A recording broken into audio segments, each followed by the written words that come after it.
Здравей! Казвам се Ангел Георгиев и съм основател на Приложна академия за образование Синдел. Мечтаеш ли да започнеш кариера като учител в някои от най-добрите училища в България? Имам страхотни новини за теб. Но преди това, нека ти разкажа нещо шокиращо.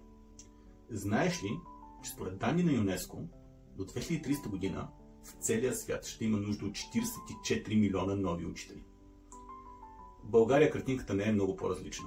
65% от нашите учители са на възраст над 45 години, а 15% от учителите вече са на възраст за пенсиониране. Освен това, само 20% от хората, които завършват педагогическо образование, започват работа като учител. Това означава, че имаме страхотна нужда от нови учители. Искам да ти представя цялостната програма за нови учители на Приложна академия за образование Синдел. Започваме с безплатно обучение, в което да разбереш дали преподаването е за теб.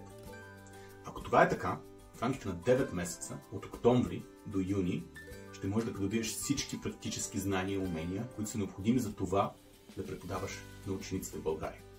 Ще се учиш от най-добрите обучители, психолози и педагози. Нашите преподаватели ще подготвят за реални ситуации, които да приложиш още първи ден в училище. Освен това, ще ти помогнем да си намериш работа като учител в един от най-добрите училища в България. Всичко това можеш да постигнеш без да имаш предишен опит в преподаването. Единствено се изисква силна мотивация и желание да учиш и да се развиваш. Ако имаш висше образование в някаква сфера и желание да станеш учител, кандидатствай сега на sindel.org.